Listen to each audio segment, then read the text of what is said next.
Thanks for watching these updates. We're trying to make sure that you've got the most up-to-date information, so if there's something we're not covering that you think we should be, please let us know. Recently, I've been holding listening sessions with small groups of team members from the company from different locations, and our main focus was to try to better understand what we need to do to help make our culture more diverse, more equitable, and more inclusive. But we're also looking for any suggestions or ideas to make us better tomorrow than we are today. These sessions have been really helpful, and I appreciate the candor and the feedback that folks have given, their observations. We'd like to hear more from our frontline team members. We haven't had enough frontline team member input, so we're going to be holding more of these sessions. And for leaders, I would ask that you please make sure that the invitation and information about the sessions is posted at your location. And do what you can to encourage our team members to participate. We really want to hear from them. To everybody else, I would just invite you to join us. Great to get your feedback and hear your observations and your point of view. A couple of weeks ago, I was able to get out to 6 of our operations in the Midwest, along with a new board member, Don Stebbins, and we followed CDC guidelines. We actually drove separately. We wore masks. We washed our hands frequently, and we kept our distance from the teams that we were interacting with. We visited Marathon Detroit, Detroit Transportation, Melvindale Transload, the PBF Toledo Refinery, Toledo EnviroServe, and Cleveland EnviroServe. And I have to say, these operations are all in great shape, and our teams did a fantastic job showcasing their part of the business. So a big thank you to everyone in those businesses. You did us proud. It was great. It was fantastic for us to be out in the operations with our teams. It's just been way too long.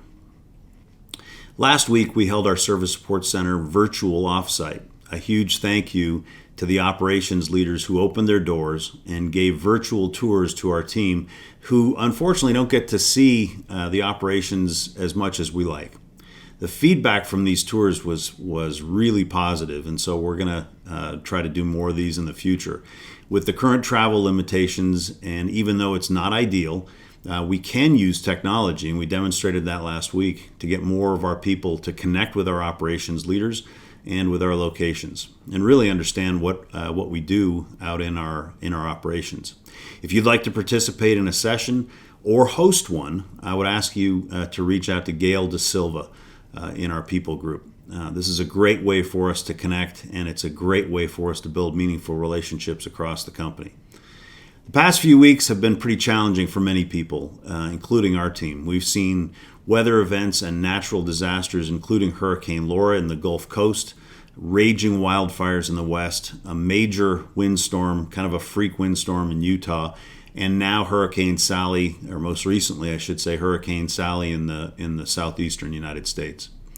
And just because it's 2020, there are a whole new slew of storms that are out there in various stages in development in the Gulf, and we're keeping an eye on those as well. Fortunately, for the most part, our team members have been able to stay safe and sustain minimal damage. Some of our team members did have some damage at their homes, and we still have a few team members who don't have power. Our teams have done a great job of supporting each other and also supporting our customers through these situations, and we appreciate what everyone's done and how everyone's helped out along the way. Now for our COVID update. We've had 74 confirmed cases since the pandemic began, and we still are dealing with 10 current active cases, and we've got a number of team members who are quarantined because there's an illness in the family, and they're just being careful, and they're following the guidelines. I recently heard of a new way to refer to following the CDC guidelines. You know how we love labeling things with letters and numbers. You got S7 and 5S, that kind of thing. So now we get the 3 W's. Wear a mask, wash your hands, and watch your distance. So pretty elegant. Wear a mask, wash your hands, and watch your distance. The economic situation is still not great, and we can't really predict what the future is going to hold. Unemployment filings have stayed pretty flat over the last couple of weeks, and so that's encouraging. But just last week, 860,000 Americans filed for unemployment, and that's the 26th straight week that more than 700,000 Americans have filed for or have applied for unemployment.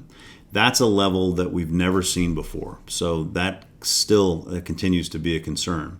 Maybe even more concerning is there's a report out that says that about 164,000 businesses that have closed since the pandemic began, that 60% of those won't be reopening. And certainly that's a concern for us as well. But thanks to you, our business continues to hold its own. We may be off budget, but we're still doing okay by any standard, so thank you. We know this has been a difficult situation, and we know it likely will continue to be. It's a tough time for everybody. If you're feeling bad about what's happening with the pandemic and how it's affecting your life, just know that you're not alone.